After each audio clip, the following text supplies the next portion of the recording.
Mar Vidal, buenas tardes. ¿Me oyes? ¿Hola?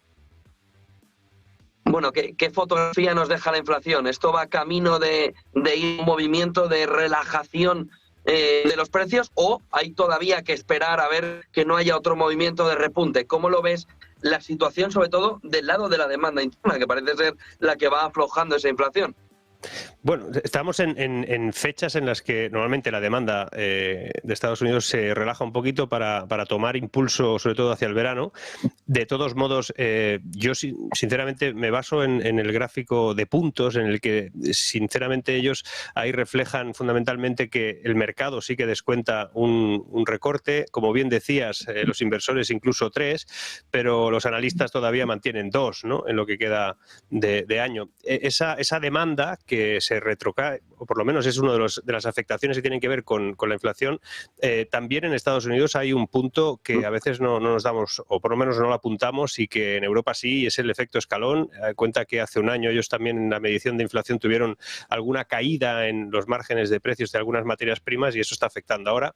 Ya veremos si esa mejora sobre la inflación, que todavía, está en el 3,3, no es que sea una inflación moderada ni mucho menos y está lejos del objetivo, significa algo. Sinceramente, hoy no es tanto el mensaje, o por lo menos no va a ser tanto, obviamente hoy no van a recortar, pero no es tanto si van a dar fecha o no, sino el mensaje final, es decir, ese punto de atención que pueda darnos pistas de si van a hacer 1, 2 o incluso, como comentabas, 3 recortes. Los bancos centrales nos dijeron que no iban a comenzar el proceso de bajada de tipos hasta que la inflación estuviese fuertemente basada en el 2%. Ni lo está en Europa y ya han hecho la primera bajada de tipos, ni lo está en Estados Unidos y ya se prevé que vaya a anunciar en breve una bajada de tipos. ¿Qué significa eso? Que los bancos centrales van a empezar a asumir inflaciones más elevadas, por ejemplo, en el entorno del 3%. Han tirado la toalla, José. O sea, han decidido que esto ya no tiene remedio y básicamente porque es la asunción de que ellos son los responsables de ese problema. Ellos no han parado de emitir, no han parado de imprimir, siguen sin detenerse, están en ese nivel de emisión que es totalmente suicida y evidentemente si ponen como objetivo el 2%, y recordemos que tenemos un agregado importante, esto no, o sea, cuando se ponen el 2% no quiere decir que bajen los precios, sino que simplemente bajan o suben un poquito menos.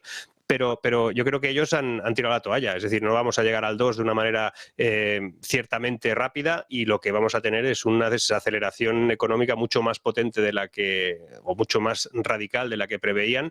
Lo deben ver muy negro, o sea, cuando empiezan a incluso con estos índices de inflación estructurar un plan de bajada de tipos, eso es realmente que prefieren que la gente, que prefieren trasladarle a la gente el problema que asumirlo ellos, ¿no? Porque creen sinceramente que la economía se para. Y lo tenemos sobre todo en Europa, o sea, el hecho de que en Europa hayamos sido los primeros en bajar tipos, a pesar de que estamos lejos del objetivo, especialmente porque tenemos los motores económicos europeos totalmente estancados, pues lo denotan, ¿no?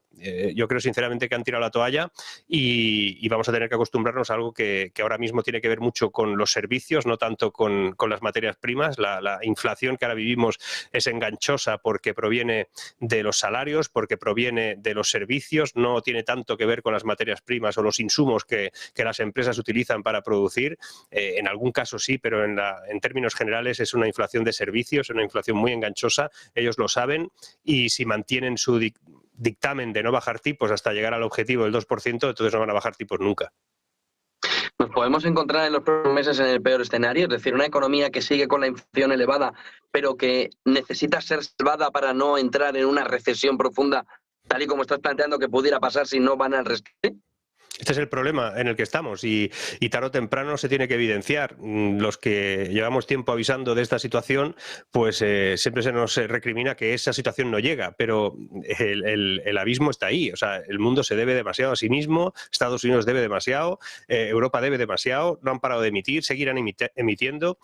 Para salvaguardar la situación económica que estamos, pues van a tener que seguir creando estímulos tarde o temprano porque esto no tiene buena pinta. Y no tiene buena pinta porque además está trasladando todo ese problemón que se fue fabricando desde hace ya muchos años y que se ha acelerado exponencialmente en los últimos a través de las diferentes, sobre todo las últimas dos crisis que hemos vivido de forma sistémica, pues el problema está en que han decidido que nos empobrezcan, que seamos cada vez más pobres todos y que de esa manera nuestros ahorros, nuestro capital cada vez tenga menos valor y bueno, el problema es nuestro, de ellos no. Y es más, o sea, no creo que estén muy preocupados por ello porque tampoco hay una gran reacción en el mundo. Es decir, el mundo se está convirtiendo en un espacio de dependientes, de cloroformizados que básicamente estructuran su vida a partir de cuánto consideran que tienen a tiempo real. Nadie hace comparativas con cómo vivían sus padres o cómo vivían ellos mismos hace 5, 10 o 12 años y como eso no se hace, pues vives al día, detectas que puedes cubrir algunas cosas con las que te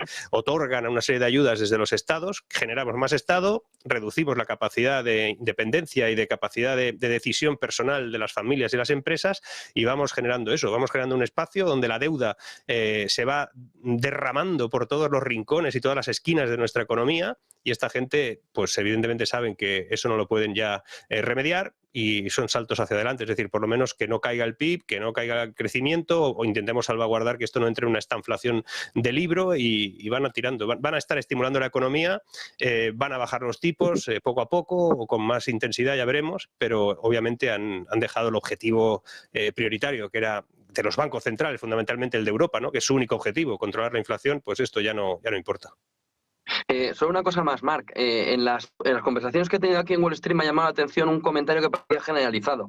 Dicen que varios analistas que el movimiento de bajada de tipos de interés puede ser el último soplido, ¿no? El último llenado del globo o de la burbuja de la inteligencia artificial. Es decir, cómo podemos ver ahora mismo un movimiento en el que de todo el movimiento de inteligencia artificial, de chips, de semiconductores, tenga un empuje todavía mayor, pero que es como el último soplido ahí en el globo antes de ver si de verdad esto tiene patas o es una burbuja.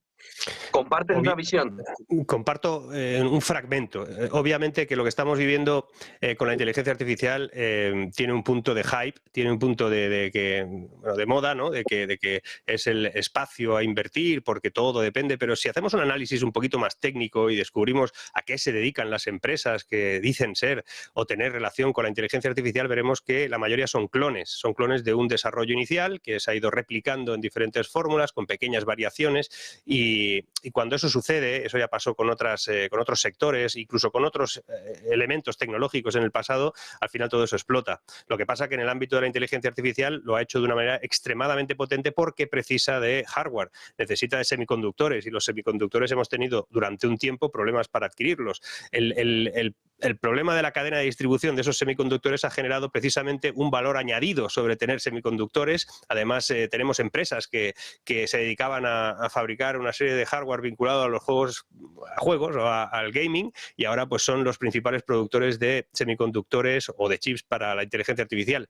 Yo creo sinceramente que no sé si esto va a ser el último escalón antes de que explote o por lo menos se desinfle algo la burbuja de la inteligencia artificial. Es posible que si hay algún tipo de incremento, digamos, de desestabilización del modelo industrial en términos globales pueda afectar.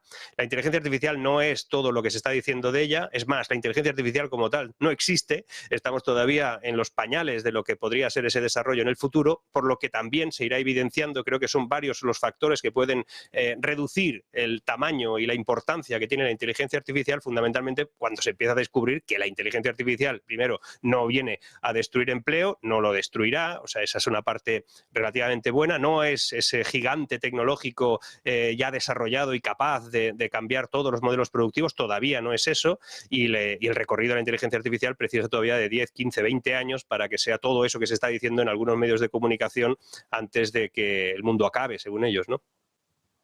Muchísimas gracias, Marc Vidal, que sé que además tienes ya enseguida movimiento. Tengo un vuelo que sale ya, Tengo que irme corriendo. Oye, que vaya muy bien por ahí. Gracias por acompañarnos, Marc. A vosotros. Gracias por acompañarnos. Buena tarde, buen negocio.